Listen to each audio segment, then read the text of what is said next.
What would you do if the man trying to heal your daughter's trauma was actually the one who caused it? This is the true story of Dr. Elena Rodriguez, a brilliant neurosurgeon who thought she'd found someone to help her daughter overcome the loss of her father. But the gentle therapist had a dark secret that would shatter everything she believed about her husband's death. This story has more twists than a medical thriller, and I promise the ending will leave you questioning everyone you trust. But before we dive in, if you love stories about mothers who refuse to let anyone hurt their children, hit that like button right now. And if this is your first time here, welcome to our family. Don't forget to subscribe because we share incredible true stories like this every single week.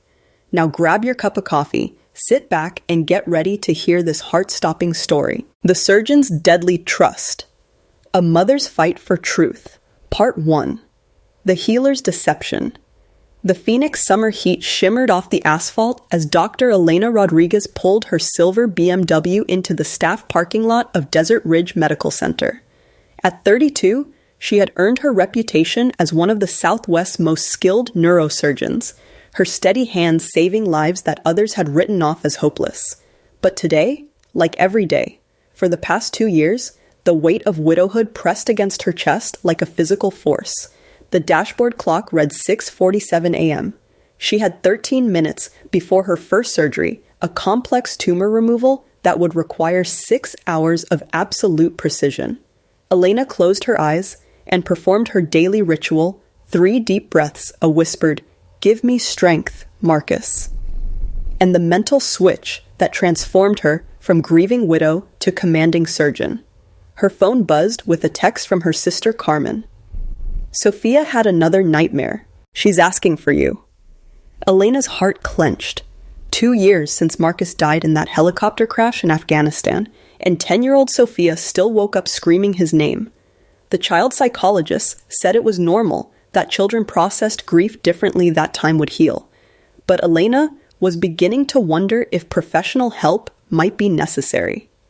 The automatic doors of the medical center slid open with their familiar whoosh, and Elena stepped into the controlled chaos of morning rounds. Nurses hustled between rooms, residents clutched coffee cups like lifelines, and the constant beeping of monitors created the soundtrack of her professional life. Dr. Rodriguez. A voice called from behind her. Elena turned to see Dr. Helen Murray, the hospital's chief psychiatrist, approaching, with an expression that managed to be both sympathetic and professional. "Helen, good morning. I hope you're not here about the Peterson case. I know the family is struggling with the decision, but medically speaking, actually, it's personal." Helen's voice carried that careful tone Elena had learned to recognize from other medical professionals who had to deliver difficult news to families. "I've been following Sophia's case through Dr. Martinez's notes. Has she been having more episodes?" Elena felt her professional mask slip slightly. Even here in her sanctuary of medical competence, her failure as a mother seemed to follow her. "She's struggling. Carmen thinks I should consider therapy, but Sophia refuses to talk to strangers. I might have a solution." Helen pulled out a business card with elegant, understated lettering. "Dr. Adrian Cross. He's a child psychologist who specializes in military families. He has an unusual approach. He doesn't work from an office. He integrates therapy into normal activities, makes it feel less clinical." Elena studied the card. Adrian Cross, PhD, child psychology, trauma specialist. No address, just a phone number. He makes house calls. In a sense, he might meet Sophia at a park or during a normal activity. The idea is to make therapy feel natural rather than medical. I know several military families who've had remarkable results. The pager on Elena's belt buzzed insistently. Surgery couldn't wait for personal crises. "I have to go," Elena said, slipping the card into her lab coat pocket. "But thank you, Helen. I'll think about it." As Elena scrubbed in for surgery, she found herself thinking about Sophia's latest nightmare. Her daughter had been standing in the kitchen at 3 a.m., staring out the window with the intense focus that had become familiar since Marcus's death. "What are you looking at, baby?" Elena had asked. "The man who watches our house?" Sophia had replied matter-of-factly. "What man?" "The one who looks sad. He stands by the red car sometimes. Elena had looked out the window, but seen nothing except their quiet neighborhood street empty under the streetlights. Another manifestation of Sophia's grief, she'd assumed. Children often invented imaginary companions or watchers when dealing with loss. But now, as she made the first incision into her patient's skull, Elena wondered if she'd been too quick to dismiss her daughter's words. Sophia had always been unusually observant, gifted with an almost supernatural ability to remember faces and details. Before Marcus died, it had been a charming quirk. Now Elena wasn't sure what to make of it. The surgery proceeded with textbook precision. The tumor, an aggressive glioblastoma that had been deemed inoperable by 3 other specialists, came away cleanly, leaving healthy tissue intact. Elena felt the familiar satisfaction of a successful operation, the momentary peace that came from saving a life. As she closed, her mind drifted to the card in her pocket. Maybe Carmen was right. Maybe it was time to try professional help for Sophia. She had no way of knowing that Dr. Adrian Cross was already watching her daughter. Elena arrived home at 7:30 p.m. to find Carmen in the kitchen helping Sophia with homework at the Granite Island. The scene looked deceptively normal, the successful lawyer sister and the brilliant niece working together under warm pendant lighting.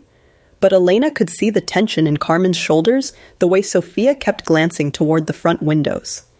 "How was school, baby?" Elena asked, kissing the top of Sophia's dark curls. "Mrs. Peterson is worried about her husband," Sophia said, without looking up from her math problems. She called 3 times during lunch. Elena froze. Sophia was talking about the wife of the patient she'd operated on that morning. There was no way her daughter should know about Mrs. Peterson, let alone her emotional state. "Sophia, how do you know about Mrs. Peterson?" "She was in the parking lot when Carmen picked me up. She was crying on the phone with someone saying she didn't know if she should trust Dr. Rodriguez with the surgery." Carmen looked up sharply. Elena Sophia's been saying things like this all week, knowing details about people she's never met, remembering conversations she couldn't possibly have heard. Elena sat down beside her daughter, studying her face. Sophia had inherited Marcus's dark eyes and her own stubborn chin, but lately there was something almost adult in her expression, as if she was processing information on a level that unsettled Elena. "Baby, tell me about the man you see watching our house."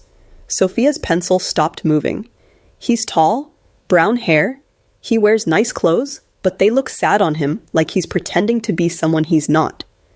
"Have you seen him recently?" "Yesterday. He was walking by when you left for work. He stopped and looked at your car for a long time like he was memorizing it." Elena felt a chill run down her spine. This wasn't the vague imagination of a grieving child. This was specific, detailed observation. Carmen leaned forward.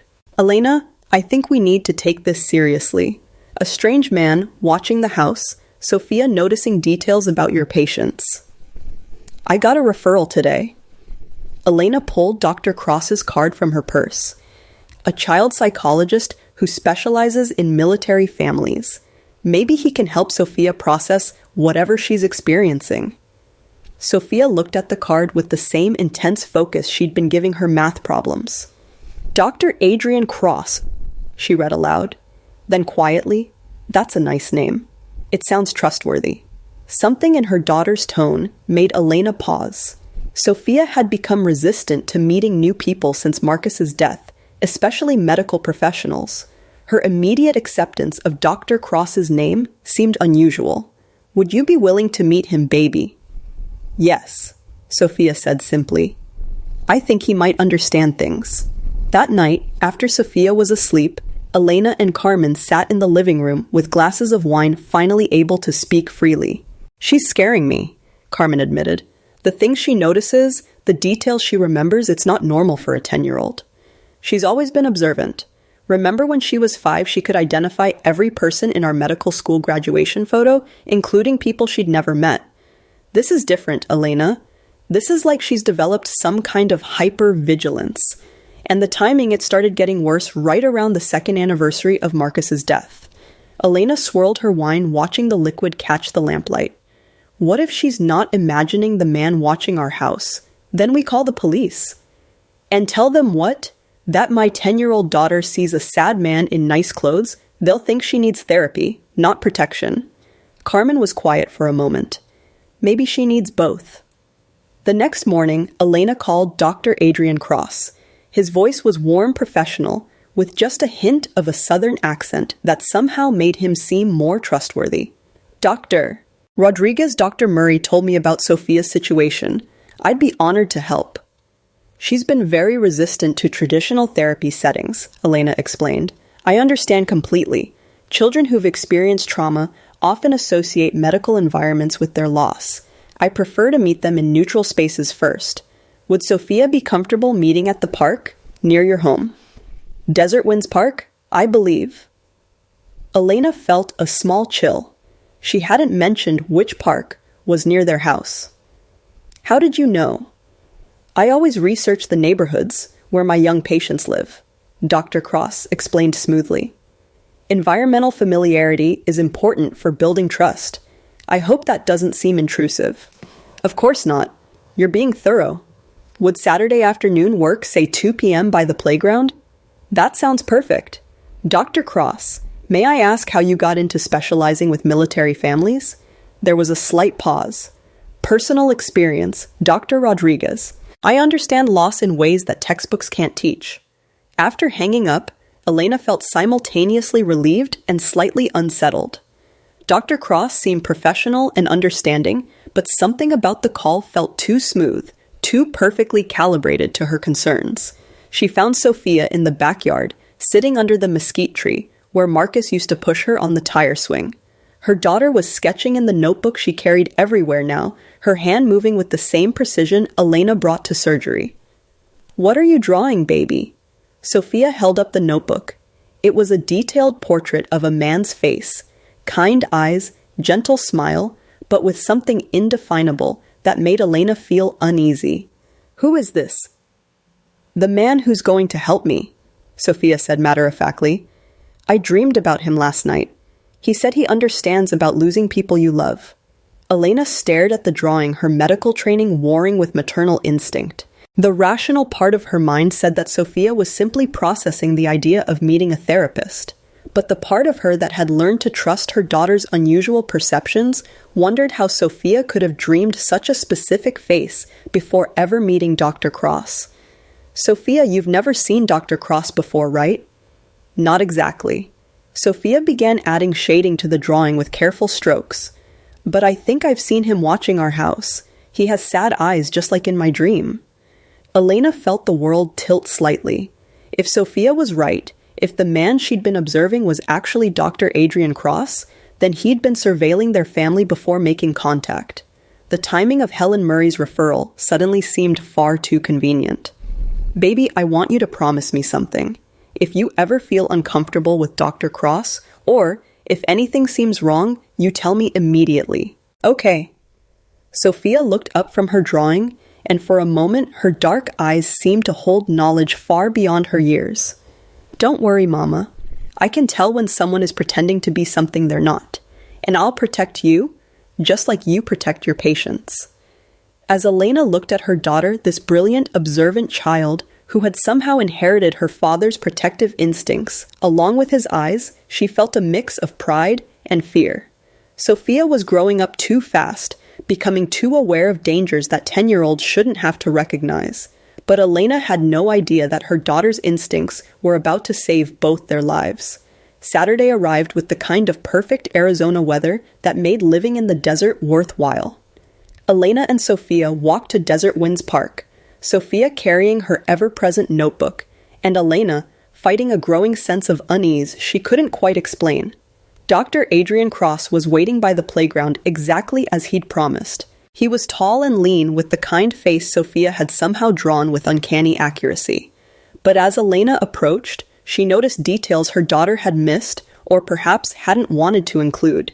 His smile was perfect, his posture calculated, and his clothes, while casual, were expensive in a way that didn't quite match a child psychologist's typical salary. Dr. Rodriguez, it's such a pleasure to meet you. His handshake was firm, his eye contact steady.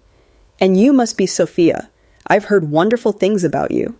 Sophia studied him with the intense focus Elena had come to recognize. "You look exactly like my drawing," she said simply. Dr. Cross laughed, a sound that should have been warm but felt slightly rehearsed. Children often have remarkable intuition. It's one of the things that makes working with them so rewarding. As they walked toward the playground, Elena found herself cataloging details the way she would assess a patient. Cross asked. All the right questions showed appropriate concern and demonstrated textbook techniques for building rapport with a traumatized child. But something felt off, like a perfectly tuned instrument played just slightly out of key. "Sophia, your mother tells me you've been having some difficult dreams," Dr. Cross said, sitting on a bench where he could watch both the playground and the parking lot. "Sometimes, but I don't think they're just dreams anymore." Elena felt her pulse quicken. This was the first time Sophia had articulated what Elena had been suspecting, that her daughter's dreams might be something more. "What do you mean by that?" Dr. Cross asked, his voice carrying the perfect tone of professional interest. "I dream about things that happen later, or things that happened before, but I wasn't supposed to know about them." Elena watched Dr. Cross's face carefully. For just a moment, she could have sworn she saw something flicker in his expression, not concern or curiosity, but something sharper. "Can you give me an example?" Sophia was quiet for a moment, swinging her legs from the bench. "I dreamed about a helicopter falling from the sky 2 days before the army men came to tell Mama about Daddy." The words hit Elena like a physical blow. Sophia had never mentioned this before, had never told anyone about having a premonition of Marcus's death. "Sophia," Elena began, but Dr. Cross held up a gentle hand. "It's all right, Dr. Rodriguez. Children sometimes experience what we call anticipatory processing. Their subconscious minds pick up on subtle cues and translate them into dream imagery." His explanation was textbook perfect, but Elena noticed that his eyes had gone completely cold. "What other dreams have you had, Sophia?" "I dreamed about a man with kind eyes who was really angry inside. He was standing in our house looking at pictures of Daddy, but he wasn't sad like people usually are. He was excited." Elena felt ice form in her veins. Sophia was describing someone in their house, someone who had been excited while looking at photos of Marcus. "Sophia, when did you have this dream?" "Last night, but it didn't feel like a dream. It felt like a memory of something that already happened." Dr. Cross was very still, now his calculated warmth replaced by something Elena couldn't quite identify. Children often confuse dreams with reality, especially when processing trauma. But Sophia shook her head. "No, Dr. Cross. I can tell the difference between dreams and memories, just like I can tell the difference between people who want to help and people who want to hurt." She turned to look directly at him, and Elena saw her daughter's expression change into something far too adult for a 10-year-old face. "You've been in our house, haven't you, Dr. Cross?" The question hung in the air like a challenge. Elena watched Dr. Cross's face, saw the moment his mask slipped just enough to reveal something predatory underneath. "Sophia, that's quite an imagination you have there," he said, but his voice had lost its warmth. "It's not imagination." Sophia opened her notebook and flipped to a page Elena hadn't seen before. It was a detailed floor plan of their house with notes written in her daughter's careful handwriting. "You were there Tuesday afternoon while Mama was in surgery. You spent 14 minutes looking at Daddy's pictures, and you took something from his desk drawer." Elena stared at the drawing, recognizing the layout of their home with perfect accuracy. Sophia had documented not just the house, but the timeline of an intrusion Elena had never known about. "Sophia, how could you possibly know?" "I set up Daddy's old camera in the living room," Sophia said simply. "Motion activated. I've been recording everything since I started seeing the sad man watching our house." Dr. Cross was no longer pretending to be anything other than what he was. His kind expression had vanished completely, replaced by cold calculation. "You're a very clever little girl, Sophia. Too clever for your own good." Elena stood abruptly, pulling Sophia behind her. "I think this session is over." I'm afraid it's just beginning, Dr. Rodriguez. Dr. Cross reached into his jacket, and Elena saw the outline of something that made her blood freeze. You see, Sophia isn't the only one who's been watching and planning. I've been very patient, very careful, but your daughter's little surveillance operation has forced me to accelerate my timeline. Elena's mind raced through possibilities, assessing threats and escape routes with the same precision she brought to emergency surgery. They were in a public park, but it was a weekday afternoon, and the playground was empty except for them. "What do you want?" she asked, keeping her voice steady. "What I've always wanted, Dr. Rodriguez. What your husband died trying to prevent." The words hit Elena like a physical blow. "Marcus? What does Marcus have to do with this?" Dr. Cross smiled, and Elena finally saw the predator that Sophia had somehow recognized from the beginning. "Everything, my dear. You see, Marcus wasn't killed in a helicopter crash in Afghanistan. He was killed right here in Phoenix trying to protect you from me."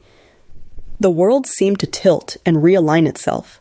Elena felt Sophia's small hand grip hers tightly, anchoring her to reality, as everything she thought she knew about her husband's death crumbled around her. "That's impossible. The Army confirmed. The Army confirmed what I needed them to confirm." What do you think happens when a decorated Special Forces officer stumbles across evidence of financial fraud targeting military widows? When he starts asking the wrong questions about a psychologist who doesn't actually exist. Elena's medical training kicked in, overriding shock with the need for information. "Who are you?" "Someone who's been planning this moment for 3 years, Dr. Rodriguez.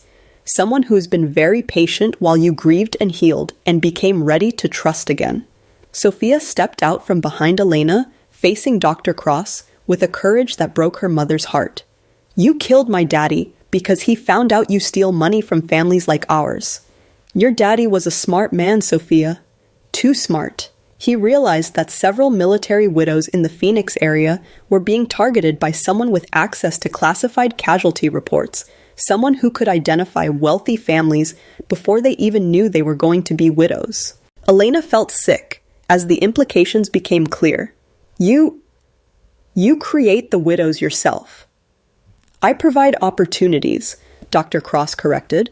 "Helicopter maintenance is surprisingly easy to sabotage when you have the right connections, and military families are so grateful for psychological support after a loss, so trusting." "But Sophia figured you out," Elena said, pride and terror warring in her chest. "Sophia is a remarkable child. Her observational skills are truly extraordinary. Under different circumstances, I might have found her useful." The casual way he spoke about her daughter made Elena's vision blur with rage. She thought about Marcus, about the lies she'd been told about the 2 years of grief built on deception. "You're not going to hurt her." "I'm not going to hurt either of you, Dr. Rodriguez. You're both going to disappear. A tragic murder-suicide, perhaps. A grieving widow who couldn't cope with her loss, who decided to take her daughter with her rather than face life alone." Elena felt Sophia's hand squeeze hers in a pattern she recognized: 3 short, 3 long, 3 short. SOS. Her brilliant daughter was telling her to signal for help. But Elena realized they were beyond the reach of conventional help. Whatever Dr. Cross had planned, whatever he'd done to Marcus, he'd been preparing for this moment for years. "You made one mistake," Elena said, buying time while she assessed their options. "What's that?" "You underestimated what a mother will do to protect her child." Dr. Cross laughed. "Dr. Rodriguez, I've studied you for 3 years. I know exactly what you're capable of." Sophia spoke up quietly.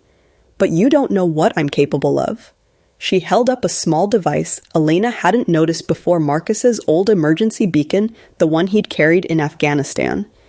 "I activated this 15 minutes ago," Sophia said calmly. "Carmen knows where we are, and she's already called the police.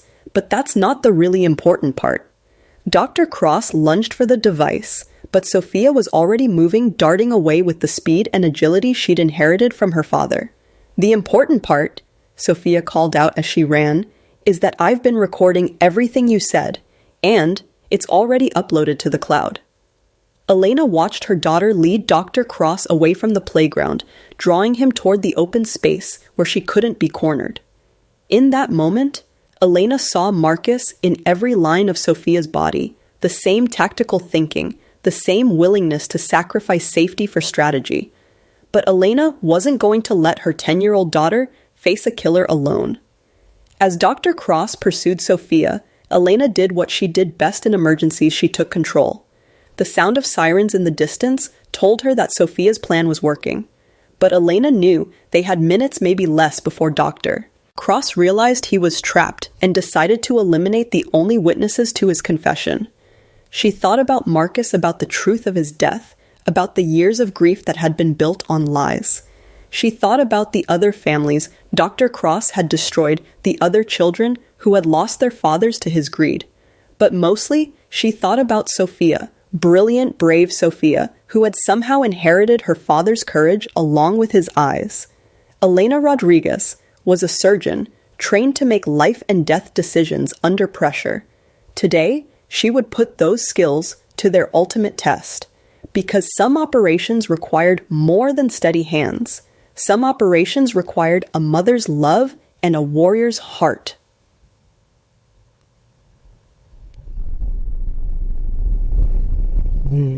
The story continues as Elena realizes that her daughter has been one step ahead of everyone, including the killer who thought he'd planned the perfect crime. But Sophia's extraordinary abilities are about to reveal a truth that will change everything Elena thought she knew about her husband's death. Part 2. The Memory Keeper. Elena's surgical training took over as she watched Dr. Cross chase Sophia across the open field.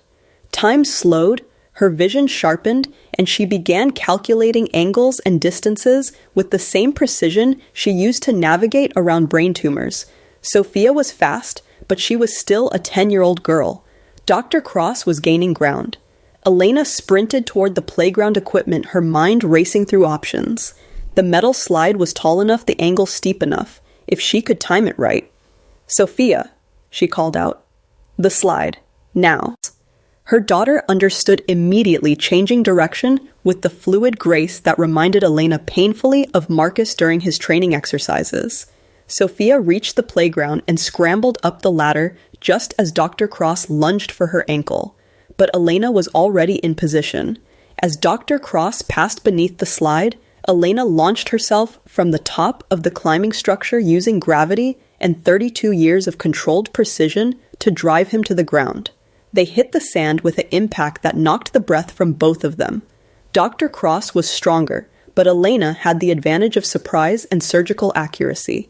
She pressed her knee against a specific point on his neck, not enough to cause permanent damage, but enough to temporarily disrupt blood flow to his brain.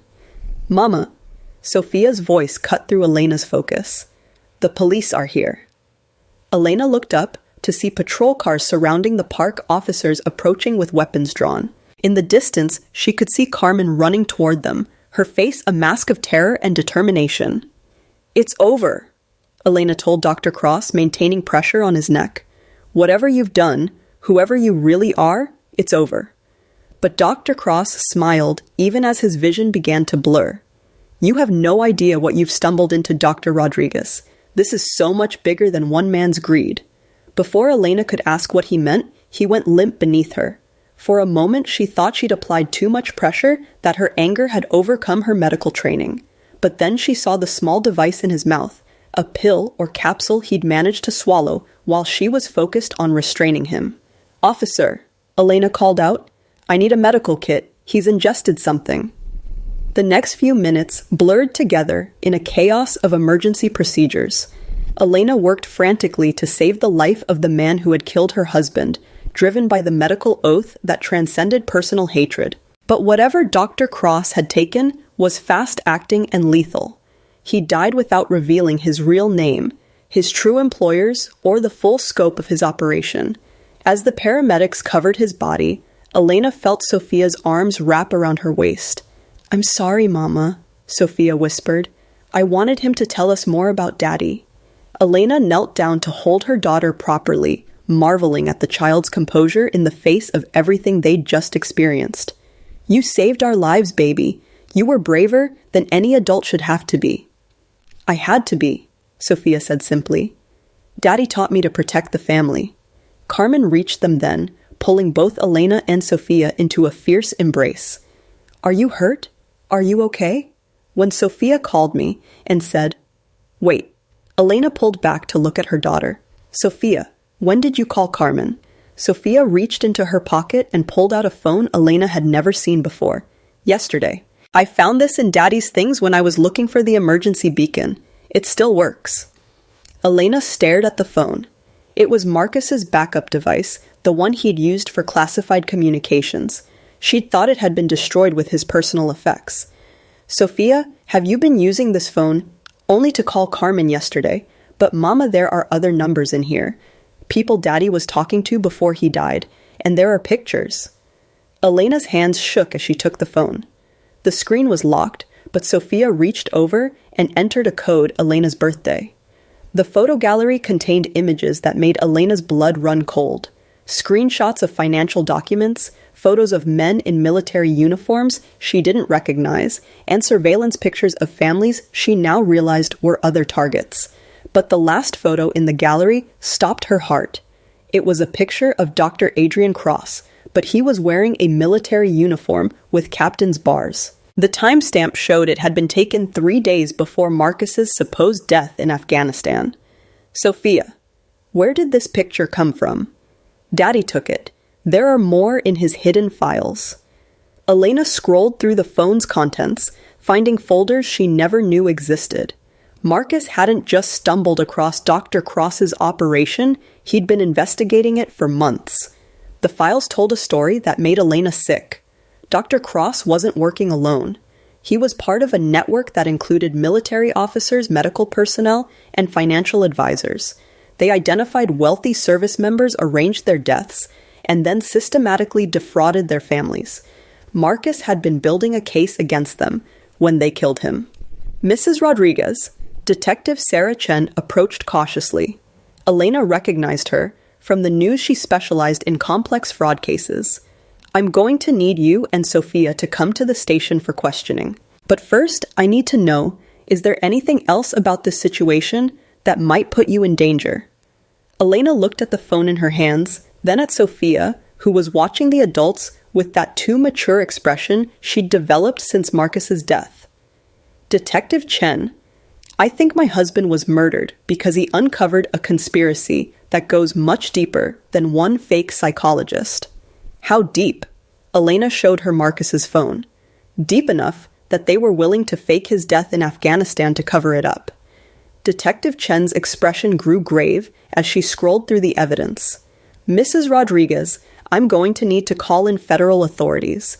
This looks like it involves active military personnel and crosses state lines. As they waited for the FBI to arrive, Elena sat with Sophia on a bench away from the crime scene, trying to process everything they'd learned. Sophia, I need to ask you something important. How long have you known that Daddy didn't really die in Afghanistan? Sophia was quiet for a moment, swinging her legs the way she did when she was thinking carefully about her words. I started suspecting when the dreams began, she said finally. The helicopter crash felt wrong, like a story someone made up. But I didn't know for sure until I found Daddy's phone and saw the pictures. Why didn't you tell me? Because you were so sad, Mama. And I thought maybe I was wrong. But then Dr. Cross started watching our house, and I knew Daddy had been right about the bad men. Elena pulled her daughter closer, marveling at the burden this child had been carrying alone. Baby, you should never have had to handle this by yourself. But I wasn't alone, Sophia said. Daddy left me clues. The phone, the camera, the emergency beacon. He knew something might happen to him, so he made sure I could protect you.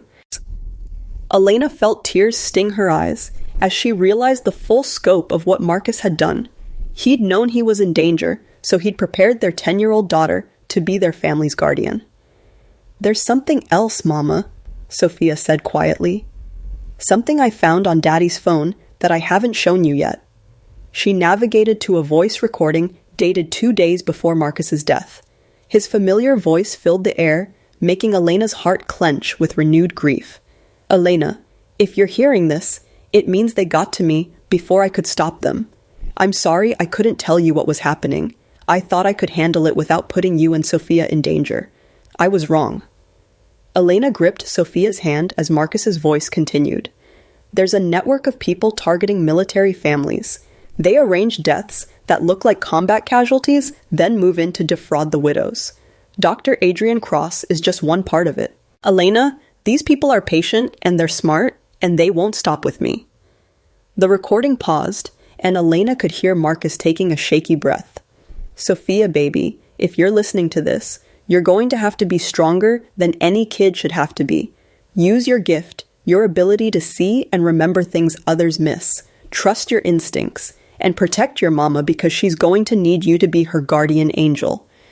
Elena was crying openly now, but Marcus wasn't finished.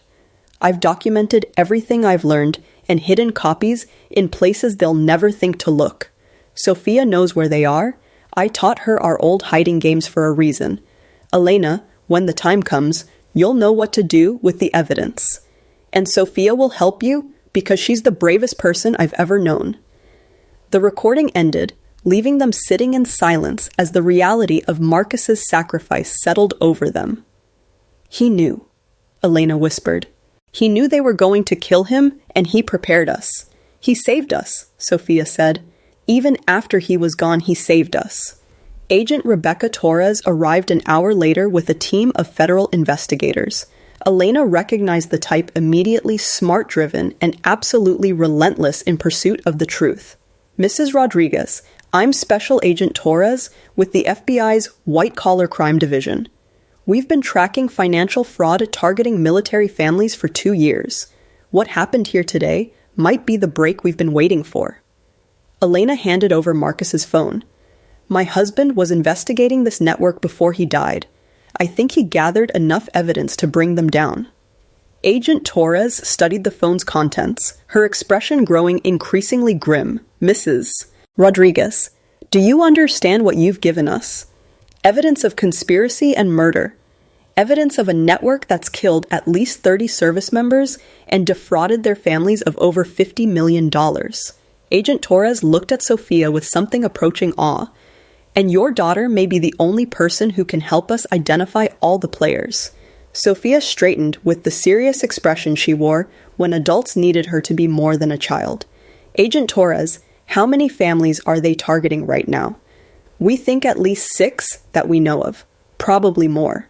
"Then we need to stop them before they hurt anyone else," Sophia said simply. "What do you need me to do?" Elena felt a surge of pride and heartbreak. Her daughter was volunteering to help hunt down the people who had murdered her father because that's what Marcus had taught her, that protecting others was worth any personal cost. "Sophia, you don't have to—" "Yes, I do, Mama," Sophia interrupted gently. "Daddy said I have a gift and gifts are supposed to help people." Agent Torres knelt down to Sophia's level. "What we need is for you to look at photographs and recordings to help us identify people your father might have seen or spoken to. Would you be willing to do that? Can Mama stay with me?" "Of course." "Then yes, I'll help you catch the bad people." As they prepared to leave for the FBI field office, Elena realized that their lives had changed forever. The quiet grief of widowhood was replaced by something far more complex and dangerous. But looking at Sophia, brave, brilliant Sophia, who had inherited her father's courage and sense of justice, Elena felt something she hadn't experienced since Marcus's death: hope. They were going to bring down the network that had killed Marcus. They were going to protect other families from the same devastation. And they were going to do it together, because that's what the Rodriguez family did. They protected each other, and they never gave up. Even when the odds seemed impossible, even when the enemy seemed too powerful, they fought back. Because some battles were worth fighting, no matter the cost. And this battle was far from over. Part 3: The Final Truth. The FBI field office in Phoenix hummed with activity as Elena and Sophia spent the next 3 days helping Agent Torres piece together the full scope of the conspiracy. What they discovered was worse than Elena had imagined. The network called itself Guardian Protocol, a twisted perversion of the military's protective mission. High-ranking officers identified wealthy service members, arranged their deaths during supposedly routine operations, and then placed their operatives as grief counselors, financial advisors, and romantic interests to systematically drain the family's assets. Dr. Adrian Cross had been their psychological specialist, the one who studied the families and determined the best approach for each target.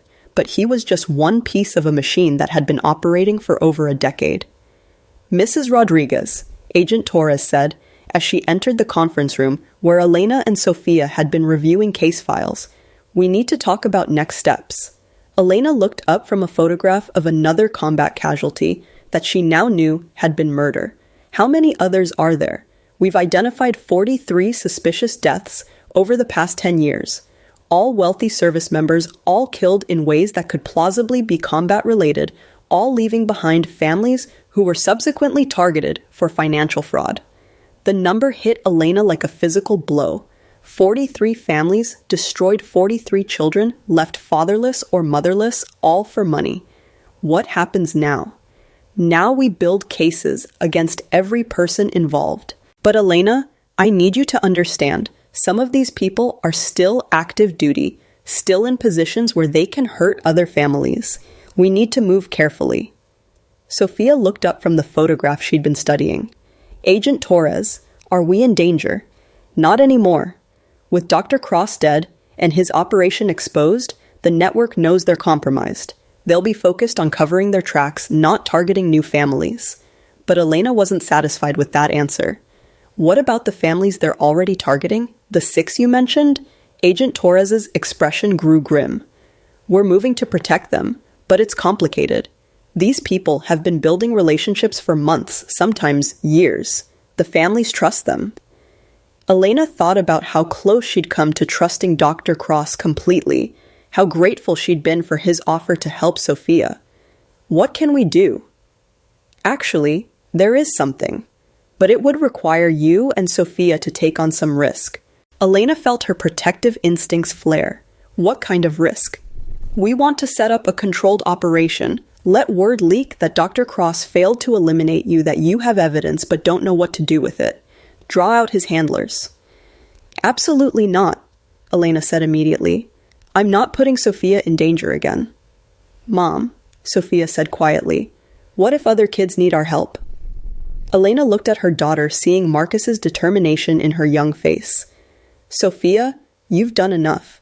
You've been brave enough." "But what if there's a little girl somewhere whose daddy is about to be killed? What if we could save her from feeling the way I felt?" The question broke Elena's heart because she knew Sophia was right. There were other children out there, other families in the crosshairs of Guardian Protocol. Agent Torres leaned forward. "Elena, I won't lie to you.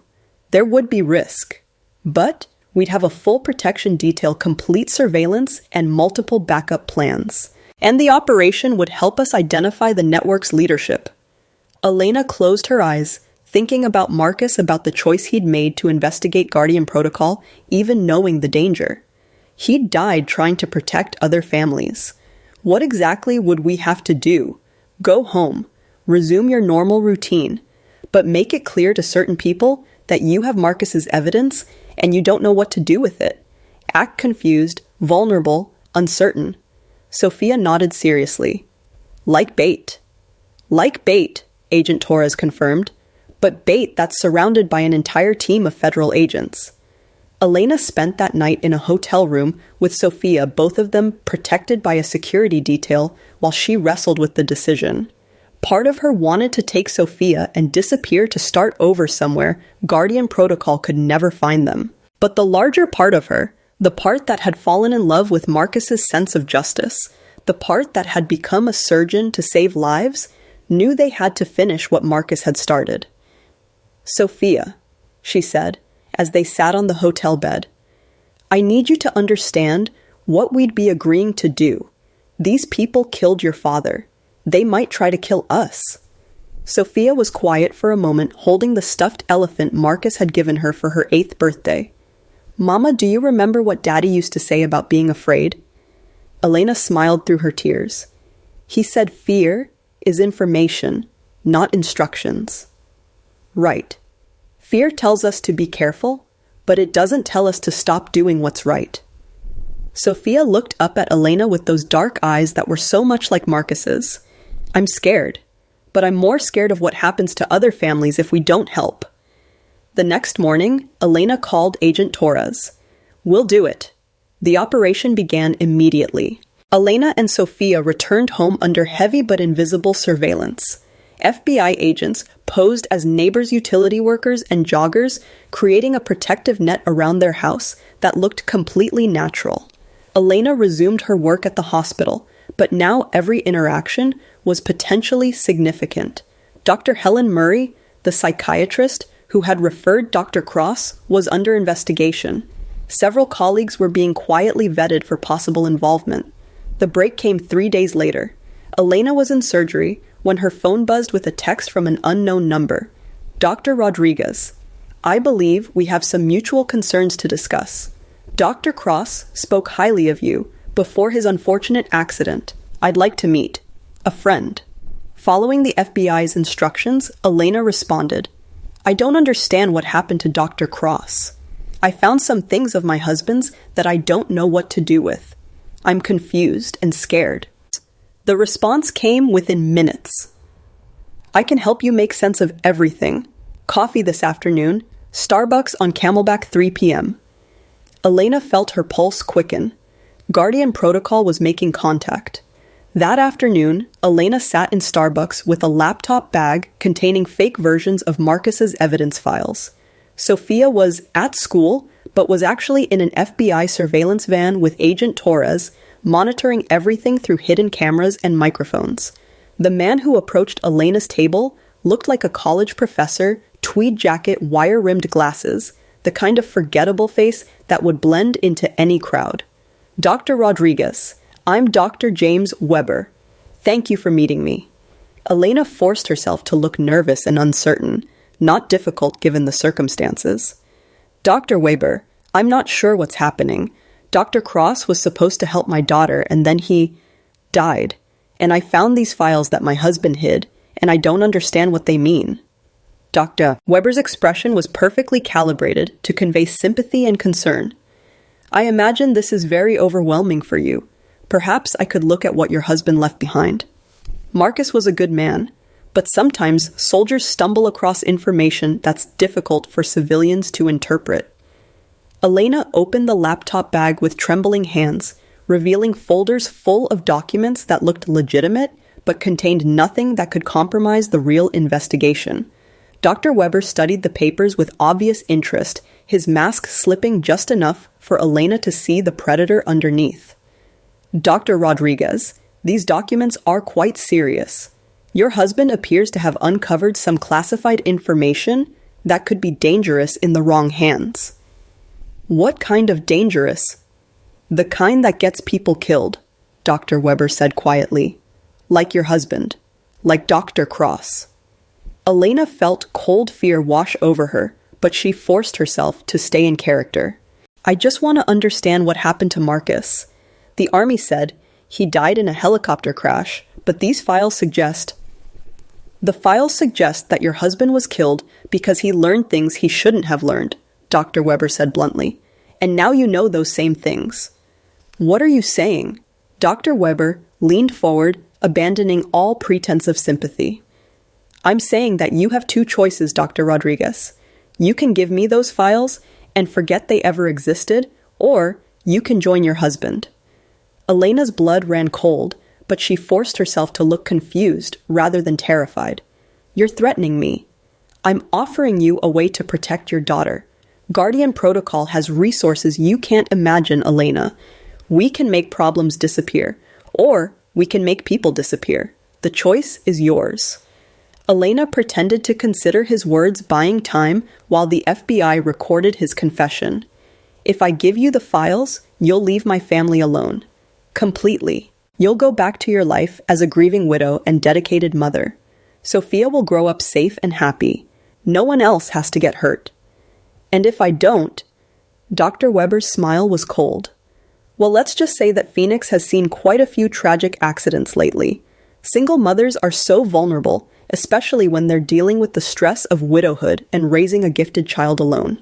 The casual way he threatened Sophia made Elena see red, but she maintained her facade of frightened compliance. I need time to think. You have until tomorrow evening.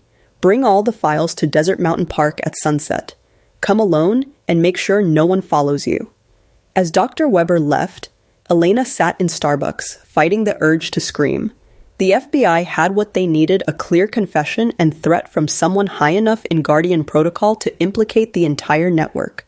But tomorrow evening, she would have to face these monsters one more time. That night, Elena sat with Sophia in their living room, surrounded by FBI agents, disguised as a cable repair crew, and new neighbors. Agent Torres had assured them that tomorrow's operation would be the end of Guardian protocol, that dozens of arrests would happen simultaneously across multiple states. "Mama," Sophia said quietly, "are you scared about tomorrow?" Elena pulled her daughter close. Terrified, but not for the reason you might think. "What do you mean?" "I'm not scared of Dr. Weber or Guardian protocol. I'm scared that when this is over, we'll have to figure out how to live normal lives again." Sophia was quiet for a moment. Maybe normal is overrated. Maybe helping people is better than normal. Elena looked at her daughter, this extraordinary child who had inherited Marcus's courage and her own determination, and realized that Sophia was right. They would never be a normal family. They were something better. They were survivors who had chosen to fight back. They were guardians of the truth. And tomorrow, they would finish what Marcus had started. The next evening, Elena drove to Desert Mountain Park with a heart full of grief and determination. The real files were safe with the FBI, and dozens of agents were positioned throughout the area. Dr. Weber was waiting by the hiking trail, no longer bothering to look sympathetic or professional. "Dr. Rodriguez, I trust you've made the right decision." Elena handed him a bag containing fake documents. "I want this to be over. I want my family to be safe." Dr. Weber opened the bag and immediately realized the documents were worthless. His expression turned deadly. "Did you really think you could outsmart Guardian protocol, Elena?" "No," Elena said quietly, "but I thought I could outlast it." Before Dr. Weber could respond, FBI agents emerged from the desert landscape like ghosts surrounding him with weapons drawn. "Dr. James Weber, you're under arrest for conspiracy to commit murder, fraud, and terrorism." As the agents read him his rights, Elena felt a weight lift from her shoulders that she'd been carrying for 3 years. Marcus was finally at peace. Guardian protocol was finished, and the Rodriguez family had won. 3 months later, Elena stood in a federal courthouse as the last of Guardian protocol's leaders was sentenced to life in prison. 43 families had received justice, and dozens more had been saved from becoming victims. Sophia sat beside her, sketching in her notebook as always, but now her drawings were of happy things, flowers and butterflies and pictures of their new life. "Dr. Rodriguez," Agent Torres approached as they left the courthouse. "I wanted to thank you both one more time." "We should be thanking you," Elena replied. "Actually, there's something I wanted to discuss with you. The FBI has been developing a new program to help families of service members who die under suspicious circumstances. We could use someone with your skills and Sophia's gifts to help identify cases that might be more than they appear." Elena looked at Sophia, who was listening with interest. "What do you think Baby want to help protect other families?" Sophia smiled, the first completely happy smile Elena had seen from her since Marcus's death. "I think Daddy would like that, and I think we're good at protecting people."